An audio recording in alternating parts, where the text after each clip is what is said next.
Well, welcome back to the Growing Money with Sean Trace podcast. I've got a really awesome guest with me today, and I would like to tell people a little bit about who you are and what you do, man. Yeah, Sean, thank you for having me on the show. My name is Hamilton Brandenburg, and I am the owner and lead financial planner at Brandenburg Financial Services. And we are a investment management, financial planning, and tax firm that really works with, I'd say, middle-class Americans who are getting close to retirement or they are retired. And they usually have, 30 years of old 401ks, habits around money. And now they're facing that big transition of quitting their job and launching into the next stage of their life.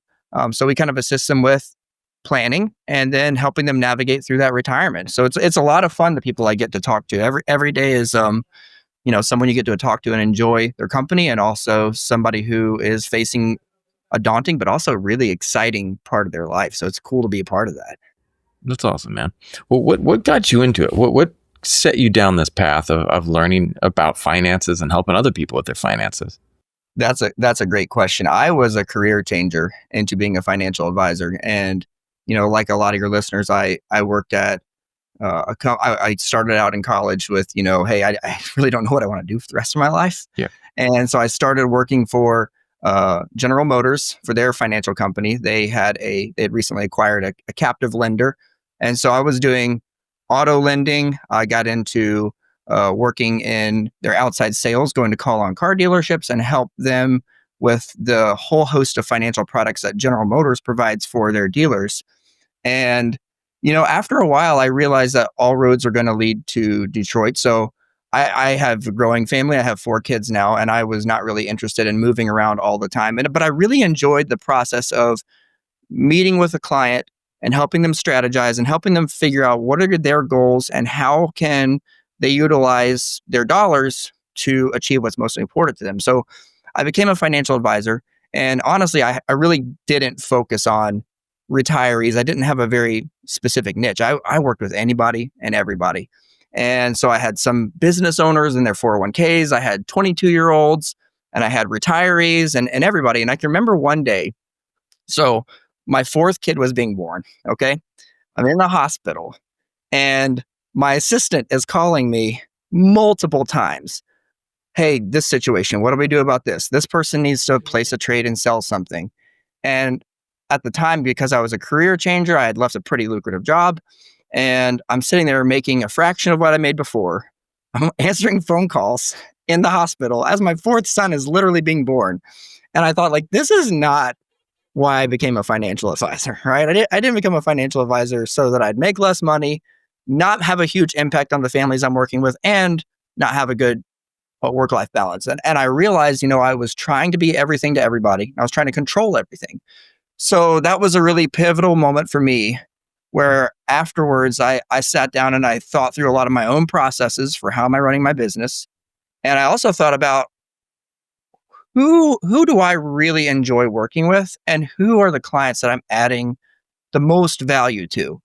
And easily I thought to myself, okay, the people who are retired, who I'm helping them with their really big questions, complex questions, but also emotional questions. That's who I really enjoy. That's who gets me excited to work. So I just focused more and more on learning how to help people navigate the transition to retirement. And now that's really my primary focus. I mean, I don't turn away clients who aren't exactly that if I can help them, but that's just kind of who I end up getting because that's who I focused on working with. And that was definitely a pivotal moment for my career and one that I'm very grateful for, even though it was a tough learning experience. That's awesome.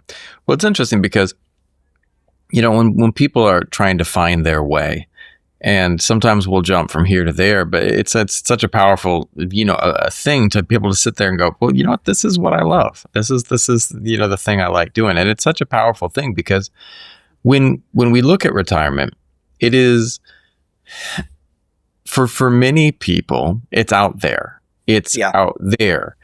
And then suddenly it's not out there anymore. It's right here. And, one of the things that I remember my friend, was wanting to make a career change. And I said, well, how about you try this? How about you try this? And he's like, I just don't have the time for that. And I was like, what do you mean you don't have the time? And he's like, well, say I've got, 15 years left of working. I don't want to be putting my energy into this when there's something else that I could be doing that might be more beneficial for me, or is actually might not be beneficial, but just where he wants to be putting his attention. And it's like we have this time, this thing that everyone thinks they've got all this time, but you don't always have that much. You know what I mean? You really don't. That's so right, Sean. And some of your listeners, especially folks who are closer to their 30s and their 40s and they're earlier, they're in the hustle of their career, they might not realize this, but when you get close to the end of your career, even though that can be very exciting for a lot of people, making that transition to retirement, it can also be really daunting, and it can be really scary, because the habits that sometimes make you successful as a saver and as an investor don't always translate to um, making you comfortable spending the money.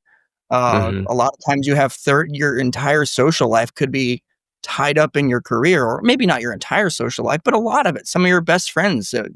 I have Yeah. clients who have worked at the same employer for 30 or 40 years, and their friends, their best friends, all work with them. And so leaving that structure and that support network and hanging up your hat and just going off on your own, that can be really scary for a lot of people. And it Yeah. takes a pause and a kind of a reset. I would think so. It is very much stepping into a new realm of the unknown. And you're right. A lot of people really do tie up their identity in work. There's this, like, even the question I introduce people, who are you and what do you do? It's this very much this question of, well, the things that you do define you. But, Yes. I see, like, people that are close to me. My father retired, and then he didn't want to stop working, but he didn't want to do the old work that kind of burned him out. So he went and tried something new, and he got into doing, like, he ran a massage school. He's like, I always loved helping people. And so, it was his second wind, and he got into running a massage school. He went from, marketing and business into that, and he just loved it. He loved being able to help people. He loved being able to teach these classes. But it was still like a big transition, and there was this big question mark about what it would be like to switch gears, and then some people that don't want to work, they just want to retire and take it easy, or whatever that might be for them. Or the people that haven't prepared, and they're looking at the situation where now what do they do? Because they didn't set aside enough. There's these different things that people all deal with as they head that direction. The happiest retirees that I know, you hit on something, and I think that I really commend your father for his approach. The happiest retirees I know are not the ones with the biggest nest egg. They are the ones who find their purpose in their life after their career and retire not just from something, but retire to something. And they have something that gives them motivation to get up and go in the morning, whether sometimes that is work. Other times I have a guy, and his thing was like, I have a few guys in my neighborhood, and 3 days a week we walk 6 miles, and we get up at 7 o'clock in the morning and we walk 6 miles together. And I go kayaking on Fridays. So, like, whatever that thing it is, it's so important for families who are thinking seriously about retirement to not do with the human thing of just go straight for the numbers. How much can I spend? When should I take Social Security? How should I invest? Those are all really important questions, but those are all kind of backseat questions. And I think the main thing that families need to figure out is, especially if they're married, what are our shared values? What is our goal for our retirement? Like, what are our goals? What do we want to accomplish? And what is the purpose that we are retiring to? Because the answers to those questions really inform all the money questions. They help you decide when you should take Social Security. They help you decide how much you should be spending and what you should be spending it on. But you really can't get the money part right until you figure out the goals, the retiring to, and the family values part. I love that. Yeah, there's definitely something when I just wish more people would come on my podcast and talk about money values and what's really important to you, because there is, I was talking to someone about this. There is this importance of balance, as you get some people who've just saved, and they get into this, and then they just have this huge amount of money and they don't know what to do with it because they were so focused on saving for retirement. And then they get to retirement and they're just absolutely like, what do I do now? Versus you get some people who just have this deep understanding of what it is that they want to be doing. Like my dad wanted to do the massage stuff. I met another person who their thing was like, they wanted to travel. They retired and they're like, you know what? I'm going to go try to see every continent and visit all the places that I could never do before. Another person I knew wanted to help. I have a family member who they spend most of their time working in the food bank and helping, put together food for people. There's this identity of who they are, and they certainly saved well. That person set aside a lot of money, but yet they now are like, my purpose is going out and helping others in a way that is meaningful to them. It's just like, it's very much the Japanese concept of ikigai, that thing that is your spark, Absolutely. And I think too, when you find your spark, and that takes a lot of effort, I think, and some coaching through before people can do that. When I'm onboarding and working with new families, when I first started out, my first appointment, there were a lot of questions about the money and the account and the balance and the cash flow. And I pretty much don't ask any of those questions at all until a second meeting with the family, because I found that that first meeting can feel a lot like pulling teeth if that's what you start with. But also, to your point, if you don't know what you're retiring to, it's very difficult to have any kind of conversation about what to do with the money. But it takes some effort for people, I think, who have been kind of working on autopilot for 30 years. And I don't mean that as a slam. That's just what we all do. We're all get up and go to work. Yeah, right. To really think about if time and money were no longer an issue, but I can't go to work anymore, where will I find my purpose? Where will I find my meaning? And so that's really what I spend my first hour and a half with a couple on, is talking about their history with money. What were their first memories of money? One question I like to ask, and this is kind of fun, you talk about people who've saved really well and then they find meaningful ways to spend their time. I've had a lot of clients who were like widows in their 70s and 80s whose husbands manage all the money. Husband passes away, leaves it to them. And they're kind of like a first-time investor at 80 years old who was raised by either a parent or a grandparent from the Depression. So think about the psychology that comes with that. A lot of fear and a lot of scarcity, no fault of their own, right? Because that was what helped them succeed through a tough time, or that's what helped their parent or their grandparent succeed. But then you'll have a situation where somebody has $1 million or $2 million or $3 million, and they have $150 massage gift card sitting on their counter that they can't bring themselves to spend. And they can't bring themselves to spend money that they could afford to spend because of mental blocks. And you had a guest on your show recently, Dr. Brad Klontz, who talked about psychology of money and talked about, I think he started off with like, well, why? I'm a smart guy. Why did I lose all my money to day trading? Right. And that's just such a universal thing that happens to so many people, is that we know what we ought to do, or we know what we can do, we know what we can spend, but we don't always do those things that we want to. And it really starts with getting clear about, who am I? What has been my experience with money? How is that going to impact my decisions? And what are my values? What are the things that I have to get done? What are the trips that I have to take, even if spending that money gives me some anxiety? I have to make myself do this to have a richer marriage, to have a richer experience with my children, my grandchildren, and a richer retirement. I love that.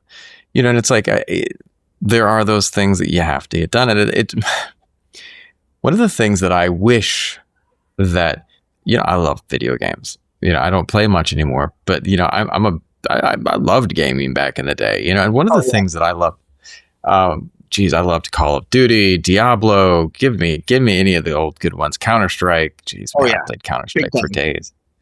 But one of the things that I loved about like StarCraft or Diablo or World of Warcraft was the ability to like stash goods, like you could trade, you could barter, you could go on these little missions, and you just slowly leveled up. And there was this tangible thing, and you had it was a very clear path. And it's like, for me, I wish that there was more of that with financial stuff, like, hey, you want to get here, what your goals are.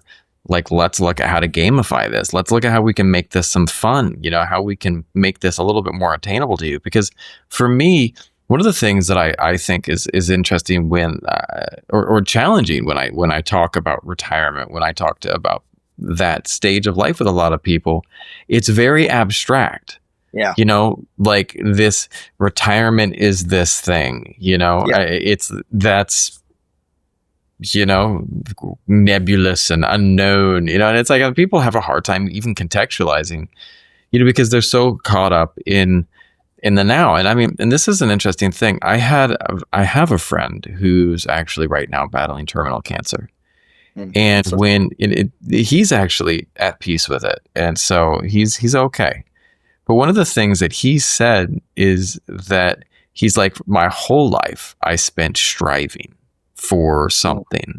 And he's like, there's no striving now. Like, I've arrived, and it's like, he's like, but I wish I could have told myself earlier what arriving was like, so that I can understand that process of getting to this place, I like Andy Bernard from The Office was like, I wish there was a way to know that you're in the good old days before they passed, right?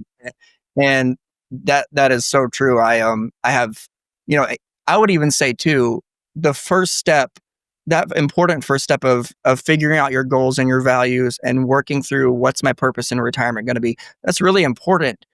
But the battle definitely doesn't end there, to your point, because even once here's what I want to do. I'll give you an example. I had a client who probably about 6 or 7 years ago came to me. So they came to me pretty early on when I got started, and they wanted to retire. And, early on, I was like, okay, tell me about what retirement looks like to you. And, oh, we definitely want to travel. We've traveled here and we've traveled there, and we want to travel more together.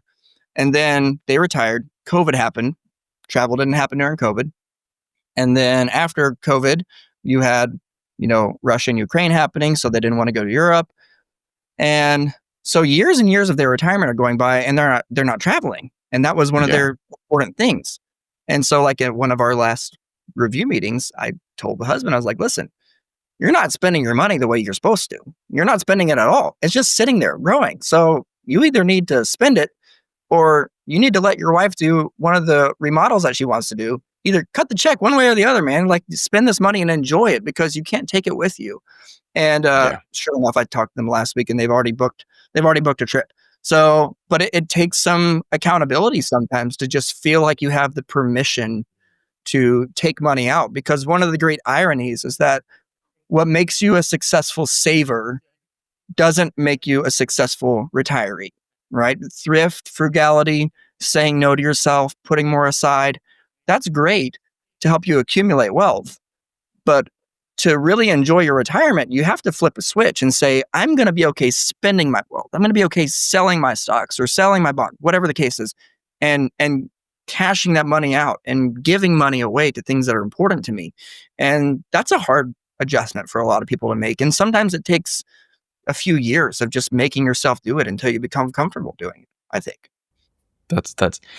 It's a very much a mindset shift, because like you said, we're taught save money, think about the future. And then then you get these people that are there going, yeah, man, I don't even have the permission to do that, and it's like, it's wild, because it is such a, I never thought about it that way, but it's like, when you start describing it, it's like, wow, like it's like, you tell a kid, don't eat the candy from the candy jar. Don't eat the candy from the candy jar. And then suddenly they're in the room and you're like, it's time to eat the candy. The kid's like, I don't feel okay eating the candy right now. It's really like that. It's true. And I have 4 kids. I talk about my kids a lot at work, which is another reason why I love working with retirees, is because they all have grandkids and they don't mind hearing about my stories all day long. Awesome. But I have one kid who still has Christmas money left over in February. And I have another kid who spends every dollar it comes in as quickly as possible on V-Bucks for Fortnite, right? So we're gonna buy some new skins on Fortnite. And so it being a financial advisor in some ways when you're working with retirees is kind of like knowing, like, I'm not trying to be condescending, but like, which kid am I talking to here? Am I talking 100%. to the one who wants to spend everything? And I'm going to have to rein them in a little bit and say, listen, if we wanted to be here when we're 80, I am the advocate for your 80-year-old self, then we need to spend smartly. And other times it's kicking someone in the butt and saying, you said this was important. Take your wife on the trip, take your husband on the trip, go and do something fun together, because you're leaving money in the bank and you're leaving memories on the table. And every year that passes is a year you're not going to get back. Right. Seneca, I don't know, in his first letter talked about how we spend time, and I'm going to botch the quote, but he talked about, we think about death as being something that's far off in the future, but really death has already claimed everything that's already happened to us. Everything that's happened to us is a moment we'll never get back. It's something that's, in a way, it's already in death's grasp. It's already a memory. And so it's really important. That's why it's so important for families to really have those important conversations with each other, have them with an accountability partner, whether that's a financial advisor or therapist or somebody, and then have somebody who's going to partner with them to make sure that they keep those promises to themselves, because every year that passes is a year we just don't get back, unfortunately. I love that. And I love the Seneca reference. We just went recently, my wife and I sat down and started talking about our values with money. And that for us, experiences are really important. We're trying to train our daughter away from things and into experiences. And we went to Maui recently to visit some family, and it's awesome. It's Maui. Luckily we have family who has a house there. They invested well and they saved well, and they're enjoying their retirement there. And when we got there, there was a whale watching trip, and it was like $100 per person. Not cheap. But, we went on it, and we got to see, man, it was wild.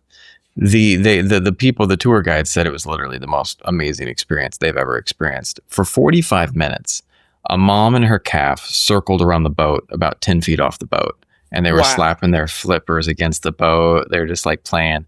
The mom was staring at the boat. And I thought, you're like, oh, whales are big animals. You don't know how big a whale is until it's right in front of you. They are huge. She was the size of a city bus, and she was just sitting there looking at us, like very much like taking us in while her calf swam around. She was just like, I'm watching you. And I was just like, this is wild. Yeah. But it was an experience that we were able to have because we said, this is important to us. This is the type of thing that's important to us. And, and as I talk about my daughter all the time, and this is, every single decision I make is something that's focused around what I can do that's best for her, and that includes, how I'm set up my finances, this podcast was so that I can learn more about personal finance so that I can better steer our family in a direction of financial abundance and wellness, and so that I can learn this thing so that when she asks me these questions, I have the information to share with her, but it's the values. Oh, sorry, brother, go ahead. Well, I said, that's so cool that you, I think you went Dad of the Year. You started a podcast to figure out how to bring money together in a meaningful way for your family. You definitely deserve some kind of like the Dad Emmy Award for that or something. I'm going to print out my own award tomorrow, just so you know. If not, I'll print one off for you. So that sounds great. That's so cool. But yeah, getting your values really aligned, talking about it. It's not easy to do because life is so busy. All we want to do at the end of the day, sit down, watch some Netflix together, hang out, whatever. But having those important conversations goes a long way, and then it makes the decisions so much easier. When I know what's important to a family and what's really important to them, what they feel about each other. And they ask a question like, when should I be taking Social Security? Or, I have these mandatory distributions I have to take out of my IRA, and they're more than I need to spend. What should I do with the rest? It really becomes a lot easier to start saying, here's something you might want to consider. But it all has to be filtered through and like you said, personal finance, we want to keep finance personal, right? There's an answer for every question, but you have to know the right question to ask, and you have to know where you're starting at and who you are to make that question meaningful. Viktor Frankl, in his book Man's Search for Meaning, talked a lot about like the people are spending a lot of their time looking for the purpose of life, and there isn't an answer to the question of what is the purpose of life. The answer is, how are you going to answer life? Questioning you. What is the meaning of your life? What is the purpose of your life? And that's hard work, but finding your own purpose and really leaning into that is really all you can do, because nobody's got a good cookie cutter canned, here's what you should do with your life, here's what you should do with your money. You have to find out where your values lie and where your purpose lies. And you have to answer life by saying, here is the purpose of my life. Here is my meaning. And here's how I'm going to use my time and my dollars in meaningful ways to impact the people or the causes that I find really important and impactful. I love that we're bringing this up, because I felt like I've been dancing around this a little bit on this podcast for a while. The idea of, there is this underlying idea that growing money, is all about getting as rich as you possibly can. Sure. And that's the goal. And, and it's like, and that is definitely reinforced in the media. You get these different Instagram and TikTok pages. How much your net worth? What's the biggest interaction? What's the biggest transaction you've made in a year? Can I talk to you? How did you afford this car? Yep. And certainly, you know what? Cool. Good for them, man. I'm not hating on anyone.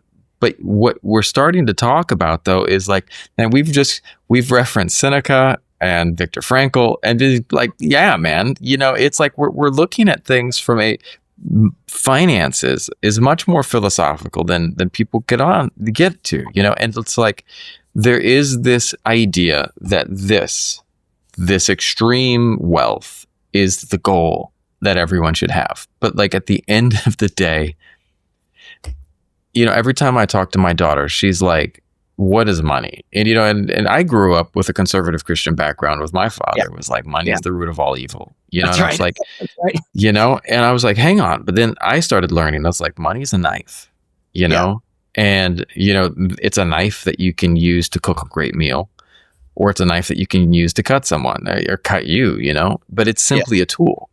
But, there's a certain point where you have so many knives, you got to do something with it, and it's like, well, how much is enough? How much is enough? Do you want to, like, I live in Southeast Asia, like, it's ridiculously affordable here. And, I don't have to do this or that, and we can afford different things. My daughter, I'm able to give her some really good lessons of piano and music because I can afford it.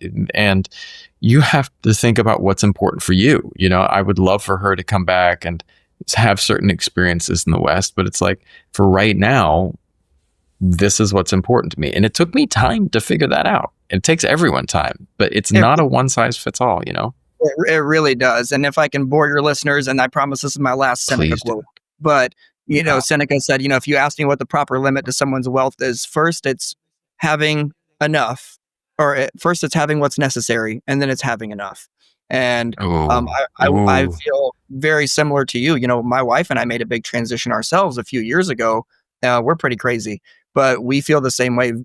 Experiences and memories and time together with our 4 children is a lot more important than keeping up with the Joneses. So we actually sold our house about 3.5 years ago and bought a huge RV. And we've been traveling full time in it in the U.S. For the past 3.5 years while working and while growing the business. And a lot of people said, well, you can't work with retirees remotely and virtually. And I was like, actually, I can. And I have. And we've grown. But just having, and a lot of people think we're kind of crazy for doing this, but that is all an outpouring of us talking about what are our actual values. We're living this life and there's nothing wrong with living the 9 to 5 in the neighborhood with the HO. There's absolutely nothing wrong with that. We'll be back in one, I'm sure, in a couple of years, or whenever we get bored. But it was a very intentional decision of, this is important to us. Our kids are young enough that they'll appreciate it, and we want to give them those experiences and have that time together, because they're not going to remember every national park we've been to or every cool expedition we've done, but they're going to remember how they felt. They're going to remember how their childhood felt. And hopefully they'll have some feeling of curiosity and desire to explore and learn the world around them as a result for their childhood. At least that's the hope. Maybe they'll never want to go in an RV again. Who knows? But that's kind of, that's what that can look like for old and young people, for people who are working and for those who are retiring, is really, really get clear about what you want out of life. And then the chessboard is a lot easier to move around, right? My daughter, we've taken a similar approach, and I don't know how many kids can say that they've seen, the sun setting over Mount Fuji as they fly into Tokyo. My daughter has, Awesome. And it's like how many times we've stopped by as we've flown to the States, how many times we've done this and that. It's powerful, man. Like these little things that you take with you, and it's like we've now seen whales up close. We've gone and seen all of these different wild animals. We've got to experience all this stuff. And it's like, it was because we made choices, and we made choices about what was going to be important. And, early on, I have a YouTube channel that I do with my daughter, and it's called Ilani's Little World. And it came out of during the pandemic when I was having to homeschool my daughter, and I was just trying to find content that was good content to show kids, and I just couldn't find much. And I was like, well, let's make it, and we started out, when we first started making it, it was like toys, because that was the kids thing. I was like, let's show toys. And my friend and I sat down once, and I was just like, you know what? I'm not that big into consumerism. Like, yeah. I don't want to be. And we had so many toys laying around her room, and she played with them once and never played with them again. Yeah. And so finally, we just were like, we're stuck at home, but let's use our imagination. So we created a green screen. I have a green screen. And then we just imagined we were traveling to places around the world because all these kids were stuck at home. We can use our imagination to go places. We can use our imagination to do that until we can do it for real. And it was powerful to me because it was the idea of what was, lasting and what was of value. So yeah, man, speaking my language. That's awesome. I love it. That's got to be huge for her though. And that, I think like you said, just being that intentional as a parent when your kid is young, teaches people to be more intentional themselves. Right. And when I'm meeting with clients, new clients, and we're talking about their first memories with money, a lot of times you're learning about their parents right away. Right. And that's something as a dad, it's kind of scary to think about. It's like one day my kid's going to sit down with somebody and I'm going to come out of their mouth. When one way or the other, like what I did, who I was, and we can talk all day about what our values are, but really what our values are what decisions do we make? How do we spend our time? And, I've had clients who said, hey, money was the thing we didn't have. Or they say, growing up, we didn't have money for utilities, but we still went to the movie theater. And, like you're just learning what habits did their parents have? What choices did they make, good and bad, right? Yeah. And how are those going to impact that child who's now an adult and their ability to manage and maintain their wealth and to use it for meaningful ways and to enjoy their wealth rather than for it to be a burden to them. I love that.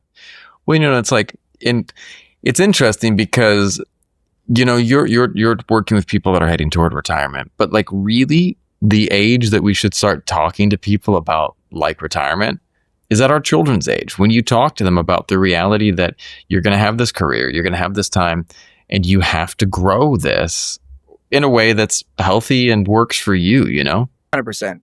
Now, let me ask you this. What are some financial steps that people can take today to get themselves in a better place for retirement? That's a great question. I think 80% of the battle is really just showing up, right? So like we've hit on a lot, and I won't beat this horse too much, but I'll beat any horse you want, man. sit down with your spouse and ask them questions of what were your first memories of money? If time and money were not an issue, what would you do with your life? If you had $10,000 to spend right now and you couldn't be responsible, you couldn't save for your kids' college, you couldn't pay off debt, what is the lavish thing you would buy for yourself? Because that's going to tell you how people value their money, really, like what that money means to them. Ask them those deep questions about their own values and start talking about what does retirement look like to you? I've had couples sit down who are 5 years from retirement, and I ask them that question. And one says, well, we're going to live somewhere near the beach. And then the wife looks at him like this. And she looks back at me. She's like, no, we're not. We're going to live near the mountains. But just getting on the same page about what you want and communicating. Communication is not something that popular culture is telling us to do really well at, right? It's not saying, it's not. It's the consumerism, the the accumulation, get more, but just talking is really a great first place to start. And the second place to start, I would say, is just getting organized, taking inventory. There are my job, Sean, could 100% be done by any person just by themselves. A lot of financial advisors want to do smoke and mirrors and make it look so complex. It's not that complex. The internet has all the answers to all the questions anybody would want to have, or books do. But the question is like, okay, are you asking the right question, right, to find that answer? So taking inventory of what have we saved, and then starting to walk through the process, whether that's through your own research or by meeting with a financial planner, of, here's our goals, here's kind of what our cash flow needs are going to be in retirement, because we've figured out what we're going to spend money on, because we've talked about our values. And now let's start going through that process to figure out, does our estate plan match our wishes? Do we have a strategy on how we're going to fund the things that are important to us? And do we have a strategy for some of the really big expenses that are going to happen to retirees, which are healthcare expenses and taxes, which I would say are probably the top two. Well, I'd say healthcare expenses are probably the top concern for a lot of retirees. And the thing that they should be concerned about a lot of times is taxes in retirement, because especially for like that middle class American between 500,000 to a few million saved for retirement, taxes are probably going to be their number one or one of their top expenses in retirement. So just kind of identifying, what does our forward-looking tax plan look like? And I think if you get the values right and you start working on the math a little bit, then it's just making sure that you re-review to stay on track for retirement, and to make sure not just that your investments are doing what you want them to do, but to make sure that you're doing what you ought to be doing, right? To make sure that you're actually getting the will done that you said you'd get done 3 years ago, and you said it every year at your meeting. But make sure you're moving forward with the things that you said you would do, and keeping those promises to your future self. I love that. Earlier today, I had something came up and I had to pull from some savings. And at first I was like frustrated with myself, because I was like, man, I didn't foresee this one thing coming up that happened. And sure. Then I flipped it. I flipped it back and I was like, hold on.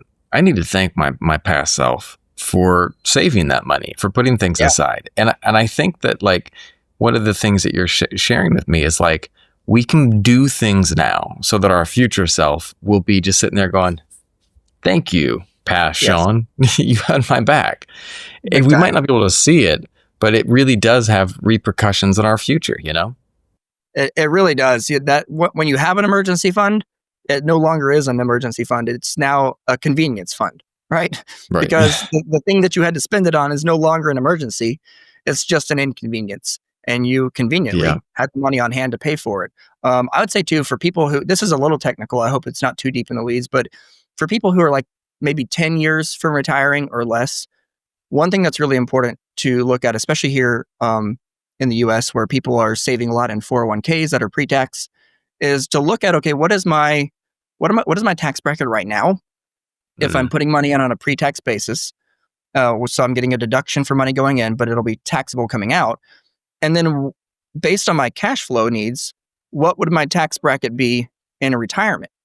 And really trying to just, when you talk about things that you can do that help your future self out, looking at that. And if you are, there are a lot of people who are actually going to retire to a higher tax bracket because they've been, great with their investments, or they've been great savers.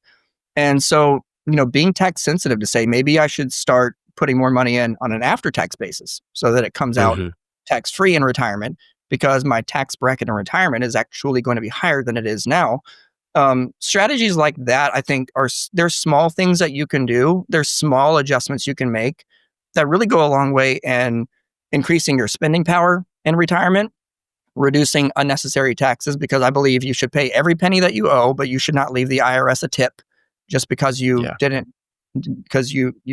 process through how to do this most efficiently. So don't tip the IRS. But look at that. Look at your tax bracket now versus in retirement. Make adjustments there. That's some of the biggest stuff. I'd say 5 to 10 years out. I see that as a big gap. It's even on clients who I'm talking to them are new clients who are already working with a financial advisor, and they've got everything else covered. They have a good retirement plan. They have a good, savings and investment account and a good investment strategy. Almost always, when I sit down and I ask, "Hey, when was the last time your financial advisor looked at your tax return?" It's probably less than 5 times out of 100 that people Wow. say that that's ever happened. And it's a huge blind spot. So that's one thing that if your listeners are working with an advisor who's not reviewing their tax plan, I'd say, you know, make sure that however you do it, you are getting that need addressed, because that's a huge one in retirement. And it's just probably the biggest gap I see in most people's plan. That's awesome that you can help people and see that and bring an awareness to it. Let me ask you this. If you could go back in time and give yourself one bit of a financial advice, what advice would you give your past self? One bit of financial advice. That's a great question. I would say this isn't exactly financial advice, but it definitely impacts finance. I would say if I could look back at myself in high school and in college, as a lot of my money habits were forming, I would just encourage myself to be content and just to focus on controlling what I can control. So Mm. my background growing up, I didn't have a lot of money growing up. We grew up pretty poor. At one point, we literally lived in the basement of a church that was providing housing for us, and so I had my own scarcity about money as a young adult, Yeah. and it didn't really manifest itself in the way of like, I'm going to hoard all my wealth. It really manifested in like, I want to spend on fun things. I want to have fun and Yeah. enjoy this, because for me, money was the thing we didn't have growing up. So now, thankfully, I didn't like get in any trouble with that. But, you know, that's something where I would say there was always the fear of like, there was always that feeling of like, push for the next thing, push for the next thing. And sometimes it's okay to just be content with where you are in life, enjoy what you have, focus on living within your means. I think that's what I would tell myself, is just to learn to be content, continue grinding, continue working, but be content with where you are, and not always looking for the next thing around the corner. Because if you do that, you spend a lot of late nights working, a lot of weekends working, and you miss important things that, Yeah. life milestones, and that's very easy for a lot of people to do, especially for a lot of driven people to miss out on important things because we're focusing on grinding to make the next dollar to spend it on something that we think will add value to our family, when really your presence and you just being engaged, you being there, is the most important thing for your family.